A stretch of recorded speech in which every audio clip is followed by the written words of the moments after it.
Hello, I'm Sophia, and welcome to our show, Yap Sesh. I'm here with my co-hosts, CJ and Jamina. Today, we deep dive into one of the many literatures that shape the way we see the world. We're taking on a novel that has sparked debates, inspired films, and forced readers to confront the darker side of human nature. Joseph Conrad's Heart of Darkness. The questions we're going to be discussing are, how does one's morals falter in the face of greed, and what were the aspects, either consciously or unconsciously, that influenced the message? Specifically, I'm looking at how Conrad uses the character Kurtz and the symbolism of ivory to convey the message of how corrupting greed can be. But there's another layer to this discussion that makes Heart of Darkness a controversial work: Conrad's time period, his racial biases, and the way that he portrayed Africa and its people, which contributes to how his message is influenced. My co-hosts will now be stating their theses on the questions posed, with Jamina stating her thesis first.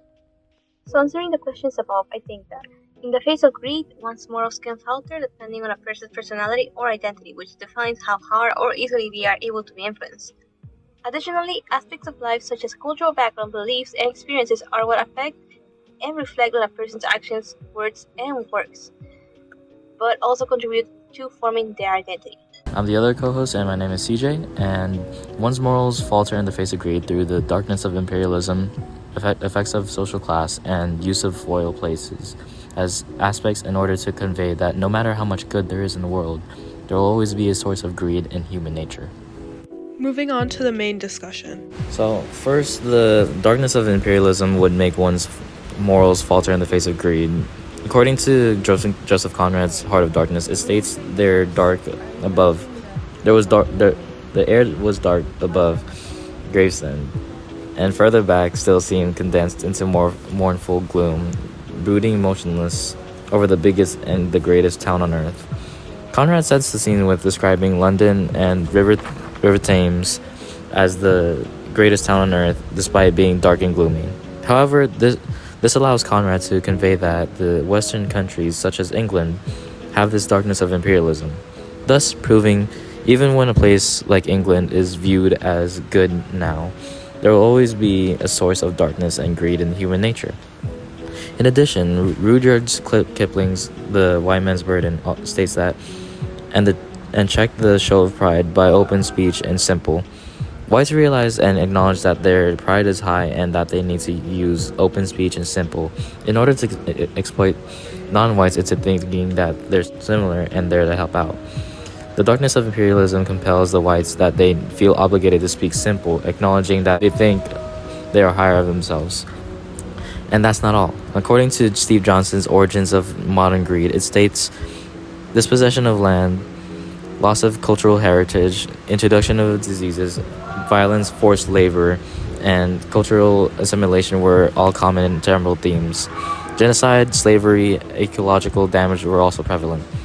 These are all aspects of imperialism, as native populations were no match for colonizers in so many ways possible. Thus, colonizers have had this prominent darkness of imperialism, simultaneously explaining why humans will always have a natural want for more and more, even when they have a lot, prominently in rich lifestyles. In Jamina, I will be answering how one's morals are affected in the face of greed. For starters, I will use Heart of Darkness by Joseph Conrad and the poem The White Man's Burden by Rudyard Kipling. The way one's morals are affected depends on the person themselves and their personality, basically their identity, what makes up a person's self. And this influences how a person makes choices. Using Kurtz, for example, and a description of a person who knew him before his trip, he had the faith. Don't you see? He had the faith. He could get himself to believe anything. Anything. Page 90. Throughout his description of Kurtz, it can be seen how easily influenceable Kurtz was both prior to his trip and after. His aspirations were his lead, and he did anything he wanted, with no specific set of morals that limited him, as seen after his change in the Congo, where any sense of morals couldn't be seen from the man that was described as a personification of ivory. That was a specific example, but a more general example can be explained through this verse from the poem by Kipling. Take on the white man's burden, yet dare not stoop to less, which talks about the duty of civilizing the uncivilized. Their personal grief for more land disguised as the duty they talked of. It was correct for the people in their time, and they thought nothing wrong with it, which affected their beliefs without them noticing. Given that for them, that was the normal societal view. For this case, it can be seen how a whole nation gets blinded by their desire and wishes without them realizing how their beliefs got twisted. In contrast to modern people of the 20th century who would consider these views are as outrageous, immoral, and unethical. Also not mentioning how this poem was actually meant to encourage the colonization with that belief as its defense. Now, continuing from the talk of influence, which also intertwines with the person's choice which affects them both consciously and unconsciously, but more in depth with their background, beliefs, and experiences. It can actually be seen with the example I gave above with the people from back then believing they were right, given that that was the thought process back then, including Conrad, whose views are reflected in his works. It was just robbery with violence, aggravated murder on a great scale, and a man going at it blind, as seemed very proper for those who tackle a darkness. Page 7. Although subtle, his views and the common views can be noticed here, as in very proper, as in very correct, which of course now isn't the case. The views from back then reflected on Conrad and Conrad reflecting them in his writing, giving us insight into his views, mindset, and beliefs, his identity.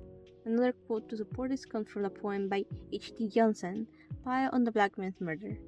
While this comes from the opposite side, it's actually pretty direct in its message, which targets the wise people belief. Which targets the belief of the white people. The belief that influences abuse, rules, and actions like colonization, which, not talking about what actions were taken in the colonization itself, which isn't really told to the people who are civilized, only the people who are in power know about it. Now, giving it to Sophia. Similar to Jamina, I also used Kurtz as one of my examples. But to me, I interpreted Kurtz as the embodiment of unchecked greed and power. An example of this is the quote, "Everything belonged to him, but that was trifle. The thing was to know what he belonged to, how many powers of darkness claimed them for their own," on page 60, suggesting that the character Kurtz has amassed wealth, power, and influence, but it is not enough. Instead, the focus shifts from what he owns to who owns him, with multiple influences of greed, madness, and corruption taking its toll on him. This quote showing that Kurtz not only becomes consumed by his ambition, but loses his free will to satisfy a craving that will never be satiated. Furthermore, in Heart of Darkness by Joseph Conrad, ivory serves to be a symbol that represents wealth and moral decay, with this specific passage on page 27. The word ivory rang in the air. The word ivory rang in the air, was whispered, was sighed. You would think that they were praying to it. This highlights how even the men who work for the company view ivory as more than just a material object, equating ivory with religious devotion. This quote reflects how ivory is becoming the obsession and driving force in the Europeans' presence in Africa, that the colonizers are not there to civilize or save the people, but rather to extract wealth, and how the pursuit of ivory blinds people to the horrors they commit to get it. Going over to CJ to explain the social effects. The effects of social classes also falters in morals in the face of greed. According to Conrad's Heart of Darkness, it also states that dark human shapes could be made out in the distance, fitting indistinctly against the gloomy border of the forest. And near the river, two bronze figures leaning on tall spears stood in the sunlight under fantastic headdresses of spotted skins, warlike and still in statuesque repose. Using words like dark and bronze, Conrad displays Marlowe as a racist who calls natives in the Congo inhumane objects, not only inhumane but invaluable, hence bronze. At the same time, Marlowe also used words like warlike and statuesque, emphasizing more how inhumane and savage Marlowe thinks of the natives are. Meanwhile, in The Poor Man's Burden, George MacNeil states to wait in heavy harness upon your rich and grand, the common working peoples, the serfs of every land.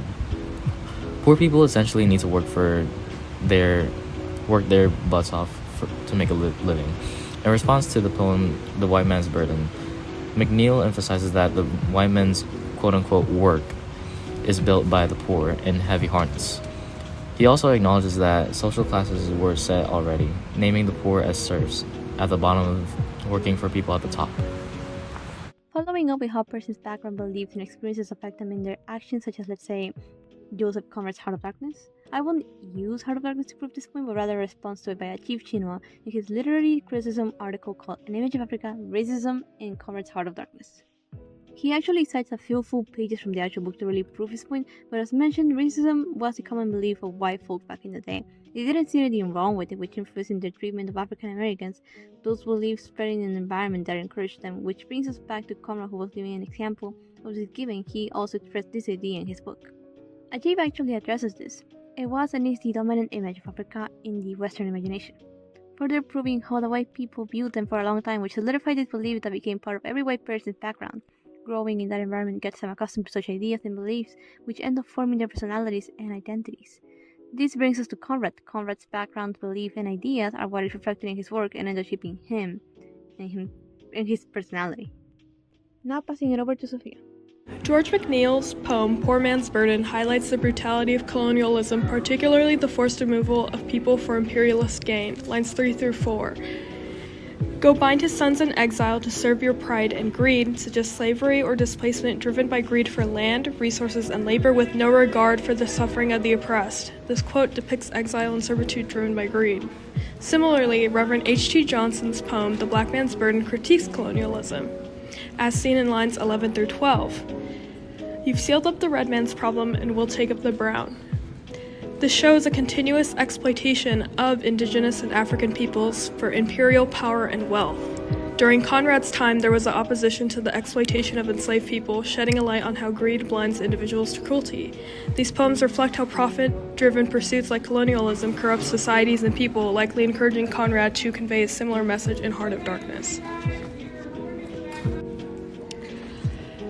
Conrad's racial biases influenced his message in Heart of Darkness, as Chinua Achebe in An Image of Africa notes Conrad's lingering prejudice. This bias, shaped by his time, weakens his critique of colonialism by portraying black people as mere backdrops rather than complex individuals, reinforcing the idea of white superiority. Like his case, there are many others even in modern society, which is where this survey I created came from, where I got responses from various people, where I asked questions like, which aspects of yourself influencing your decision? Where I got responses like their own moral compass, societal norms, religious beliefs, cultural beliefs, and normal moral compass and societal norms were the top ones, with third coming cultural beliefs and fourth being religious beliefs. And a question like this: do you believe your desire for something is capable of shaking your beliefs and morals? Where I got this response, with 28.6% being yes and maybe, while I got a no from 42.9% of the other responses. And for the other questions, most responses were also pretty much one-sided but also varied. But this also answers my other question regarding greed, with the responses to something that you feel will make you bend your own rules, morals, and beliefs being given by the responses were money, achievements, friends, or a friend in need, or a situation where someone I love was in any kind of trouble, or something occurs to me that is the opposite of my morals and the choices made are actually logical. Those were the responses that were given. For those they answered them, since this question was actually optional. In conclusion, a person's cultural background, personal beliefs, and experiences shapes them into the person they are, which in hand takes big part in forming their morals and ethical values, which reflect in their actions later on. That's it for me, and stay curious for the answers that you seek.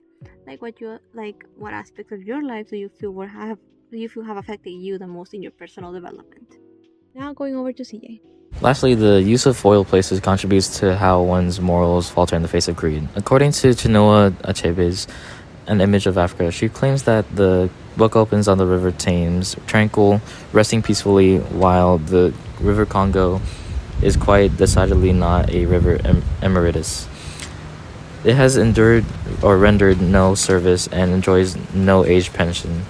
In response to Heart of Darkness, Achebe highlights that Conrad uses River Thames and River Congo as foil places. Achebe uses this opportunity to point out that yes, both places have seen darkness. However, River Thames has seen darkness before and is now in tranquility, whilst River Congo only shades darkness. And with that, I think I've said in my statement, the gloom of imperialism, social class effects, and the use of foil places all contribute to how a person's morals can falter in the face of greed, as well as no matter how much good there is there is in the world, there will always be a source of greed. I'm honored to be a part of this podcast, and thank you to everyone who listened to my point. Now, what would you do if you had to face someone in the face of greed? Even in more modern times, themes of greed, being a destructive and stripping an individual of morals, are still discussed today. An example of this is in 2012, a demoed song was created for the movie The Lorax by the 88 called Biggering, with a particular line focusing on greed. It's the one that always needs to feed and is never satisfied. This depicts greed as something that can never be fulfilled, and there will always be a need for more, which is why it can be so destructive, because people keep trying to fill it and will do anything to do it. So that begs the question, can greed ever be justified? Is it always destructive, or is there a benefit? Thank you so much for listening to the podcast today, and thank you to my co-hosts.